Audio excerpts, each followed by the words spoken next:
वालेकुम स्टूडेंट्स। तो आज सबसे पहले हम mathematics class 9th SSC part 1 start करेंगे। हमारा यूनिट 1 है मैट्रिसेस एंड डिटर्मिनेंट्स। सबसे पहले हम मैट्रिक्स का कॉन्सेप्ट लेंगे कि मैट्रिक्स हमारे पास होता क्या है। सबसे पहले आ गया मैट्रिक्स। स्टूडेंट, सबसे पहले आपको समझाने के लिए कि मैट्रिक्स एक तरीकाकार है नंबर्स को रिप्रेजेंट करने का। जैसे कि हमारे पास फॉर एग्जांपल नंबर्स हों 0, 1, 2, 3, 4, 5, 6 और 7। अब ये हमारे पास एक नंबर्स का सेट है। अगर हमने इनको रिप्रेजेंट करना है किसी मैट्रिक्स की फॉर्म में तो हम इसको ऐसे लिखेंगे 1, 2, 3, 4 या 0, 5, 6, 7। अब मैट्रिक्स की जो रिक्वायरमेंट है वो ऐसे स्क्वायर ब्रैकेट्स, ये हमारा मैट्रिक्स हो गया। अब इसके अंदर हम नोट कर रहे हैं कि ये दो लाइंस हैं, ठीक है।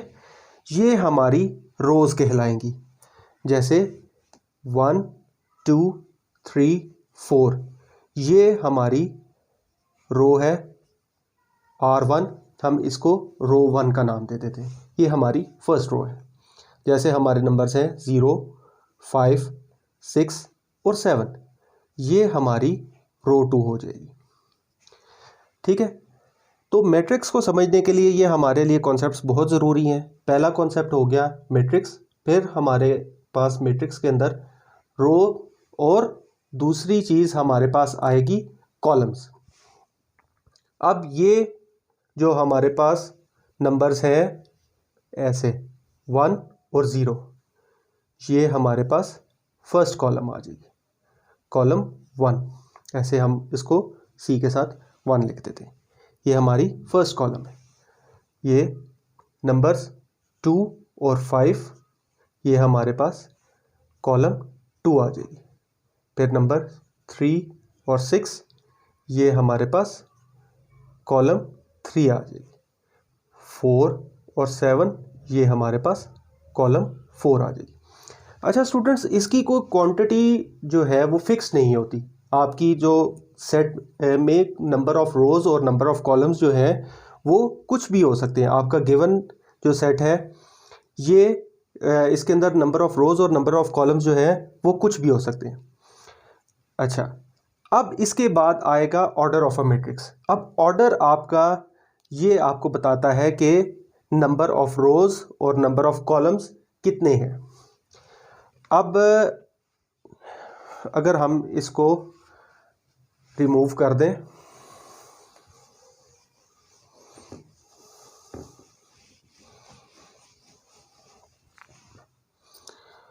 तो अब हमारे पास नेक्स्ट कॉन्सेप्ट है ऑर्डर ऑफ मैट्रिक्स। अब ऑर्डर में हमें ये पता चलता है कि इसके अंदर रोज़ कितनी है और कॉलम्स कितनी है। अगर हम एक मैट्रिक्स M ले लेते हैं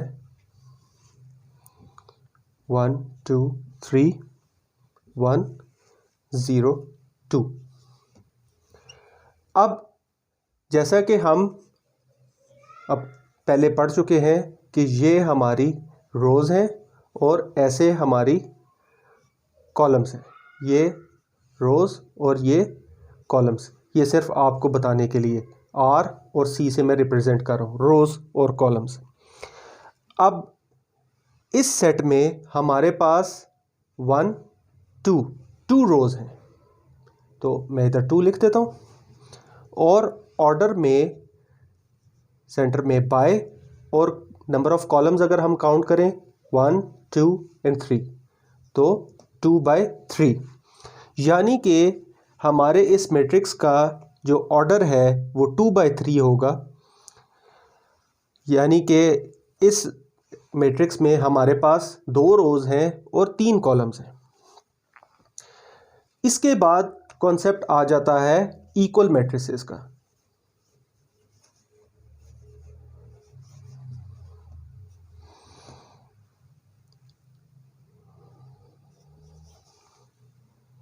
इक्वल मैट्रिसेस। अब इक्वल मैट्रिसेस हमारे पास कोई भी दो मैट्रिसेस अगर हम ले लें, इनकी condition A is equals to B कब होगी?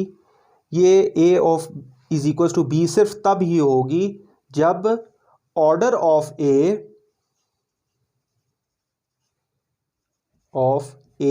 Is equals to order of B के इक्वलेंट होगा। अच्छा, ये तो होगी फर्स्ट कंडीशन, ठीक है, ये फर्स्ट कंडीशन है। अब इसके बाद सेकंड कंडीशन है उनकी कॉरेस्पॉन्डिंग एंट्रीज भी इक्वल होनी चाहिए।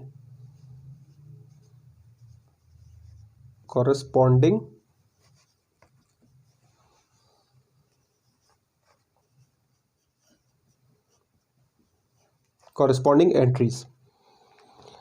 अच्छा, अब एग्जाम्पल के लिए अगर हम दो सेट्स ले लें, फर्स्ट सेट होगा हमारा A,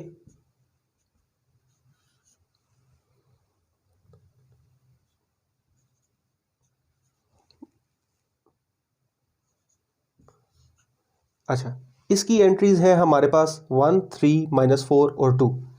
और दूसरा सेट हम अगर B ले लेते हैं,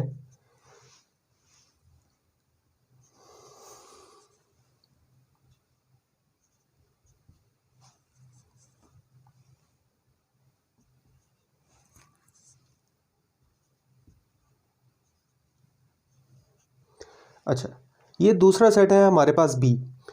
अब देखने वाले को ये एंट्रीज डिफरेंट लग सकती हैं 2 + 1 देखने में, लेकिन अगर आप इसकी न्यूमेरिक वैल्यू देखें तो ये 2 + 1 3 के इक्वलेंट आएगी और ये 4 - 2 2 के इक्वलेंट आएगी। अब इसका मतलब ये है कि ये एंट्रीज जो हैं इक्वल है। अब इन मैट्रिसेस को हम इक्वल मैट्रिसेस कह सकते हैं। ये दोनों मैट्रिसेस जो हैं A is equals to B है। ये हमारी दोनों कंडीशंस जो हैं उसको सेटिस्फाई कर रहे हैं। फर्स्ट कंडीशन थी हमारी ऑर्डर ऑफ मैट्रिक्स और सेकंड कंडीशन थी कॉरेस्पॉन्डिंग एंट्रीज की। तो ये कंडीशंस हमने पढ़ ली हैं। अब अगर कोई मैट्रिक्स ऐसा हो जिसके अंदर ऑर्डर डिफरेंट हो या नंबर ऑफ एंट्रीज जो है वो यानी कि न्यूमेरिक वैल्यू उनकी डिफरेंट हो, तो फिर उसको हम इक्वल मैट्रिसेस नहीं कहेंगे। जैसा कि अगर मैं एक मैट्रिक्स ले लेता हूँ P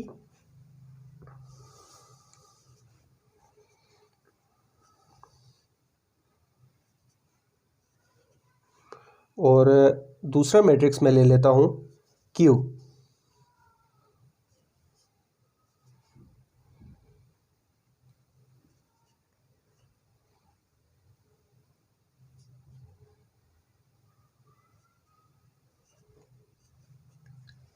ये देखें।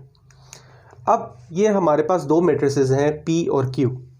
अब अगर हम देखें रोज़ इनटू कॉलम्स जो हमने अभी स्टडी किया है ऑर्डर ऑफ मैट्रिक्स, तो इसमें 2 रोज़ एंड 2 कॉलम्स हैं। लेकिन अगर हम Q को देखें, इसमें रोज़ तो 2 है लेकिन कॉलम्स जो है इसके अंदर 3 हैं। तो ये फर्स्ट कंडीशन ही सेटिस्फाई नहीं कर रहा। अगर फर्स्ट कंडीशन सेटिस्फाई नहीं करेगा तो सेकंड कंडीशन पे हमें जाने की ज़रूरत ही नहीं। यानी कि ये हमें बता रहा है कि ये फर्स्ट कंडीशन ही सेटिस्फाई नहीं कर सका, इसलिए ये इक्वल मैट्रिसेस नहीं है। तो हम इसको ऐसे लिख सकते हैं P is not equal to Q। ठीक है स्टूडेंट्स, अब ये सारे कॉन्सेप्ट्स जो अब हमने स्टडी किए हैं ये हमारे लिए ज़रूरी थे अपना एक्सरसाइज 1.1 स्टार्ट करने के लिए, और अपना चैप्टर हम स्टार्ट करेंगे अब इंशाल्लाह नेक्स्ट वीडियो से।